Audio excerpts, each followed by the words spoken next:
Piccolo aggiornamento sulla tastiera assemblata a marzo, quella costruita secondo le mie sensazioni estetiche. Allora, ho installato i copritasti in silicone, quelli inviati da Epomaker a settembre 2021. L'ho fatto per via della non corretta configurazione coi Coral.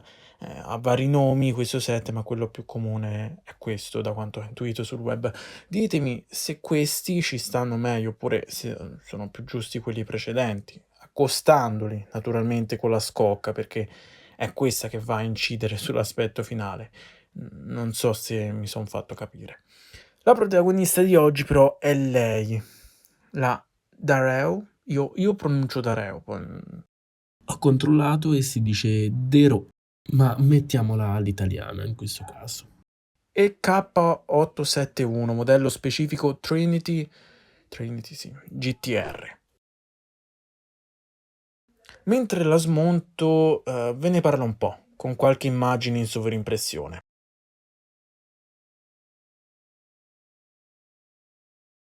Vi propongo l'offerta che questo negozio online mi ha proposto. Usando questo codice andate a risparmiare per il 15%.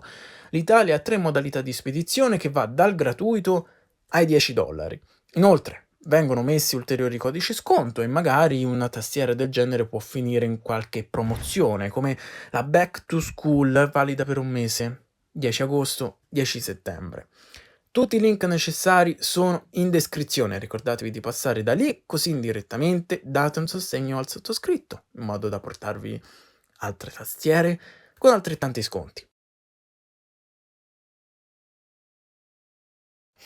Innanzitutto, l'estrattore per i cappucci non mi piace. Riscontro difficoltà nella manovra, nel senso che preferisco quest'altro tipo che mi consente di essere più elastico nella presa del copritasto. Inoltre è più agevole l'impugnatura. Li rimuovo comunque, ma questa plastica spessa non entra bene nelle fessure. Sarebbe meglio adoperare qualcosa di più fine. È un formato poco sopra il 65%, nel senso che va sopra la portata dei 68 tasti. Infatti se ne contano 71. Scrittura chiaramente in ANSI. Le leggende sono tutte stampate nella parte alta della faccia del copritasto. Vengono date alcune precisazioni sulle funzioni, come il simbolo della tecnologia wireless o appunto i tasti funzione. Parlando più nello specifico dei copritasti, sono in ABS e non in PBT come la precedente versione, palesemente la EK871. Traslucidi, in modo da far passare l'illuminazione anche attraverso la leggenda. La qualità è quella standard, nulla di emozionante, ecco. È stato scelto un profilo OEM, come la maggior parte delle tastiere di questa fascia. Anche l'estrattore per gli interruttori ho preferito prenderne un altro, quello della WASD, che l'ho sempre trovato comodo. Sicuramente quello dato in dotazione è migliore rispetto a quello dei copritasti, anche se differente, però se guardati entrambi, dico che qui almeno un miglioramento per me c'è. Parlando proprio degli interruttori, quest'ultimi non mi hanno fatto impazzire di gioia. Non erano semplici da rimuovere dalla piastra, come altri che ho provato, e in alcuni i pin si sono piegati abbastanza facilmente, nel senso che in altre tastiere tutti rimanevano dritti. Sono i blu, sottomarchio proprietario. La D di Dareu non si nota bene, forse perché è solo una lettera e non 7 come Gateron. Poco importa comunque, il prodotto funziona lo stesso.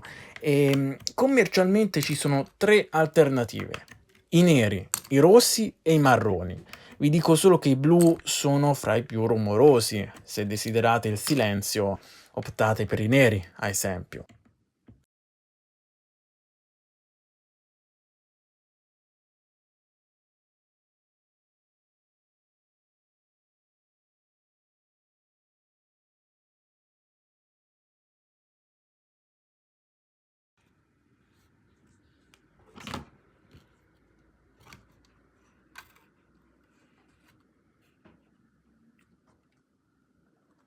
Questo non mi è piaciuto. Il collegamento alla batteria è saldato e se la si vuole rimuovere La sostituzione non è la più semplice di tutte. Bastava mettere, qui l'aggancio tradizionale e vabbè. Comunque, ha una capacità di 1900 mAh e sicuramente si poteva aver meglio. Secondo le prove dell'azienda su un utilizzo di 4 ore giornaliere, con illuminazione accesa si va intorno ai 4 giorni di autonomia. Quando spenta invece si ottengono 20 giorni. A proposito di illuminazione, attraverso 4 combinazioni si gestisce. Inoltre c'è il programma desktop che fa questo e di altro fa configurare le macro.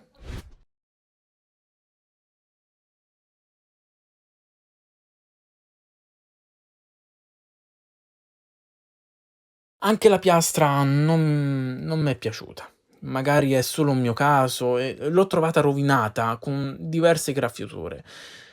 Tutte sottili, piccole, per carità, ma su altre tastiere di questa fascia, non mi si è mai verificato tale disagio. E come avete visto poi non c'è altro. Tendo schiume per modificare il suono, ottenere tutto più solido. C'è solo questa piastra e il PCB. Rispetto al precedente modello, qui si aggiunge una connessione in più, ovvero quella wireless 2.4 GHz. Ottimo perché è migliore della Bluetooth per via di meno interferenze e latenza. Piccola nota sulla connessione blu. Sono presenti due canali, una configurata alla versione 3 e l'altra alla 5.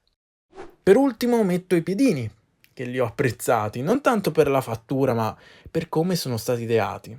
Sono magnetici e per regolare l'altezza basta ruotarli di 90 gradi per ottenere un altro tipo di appoggio.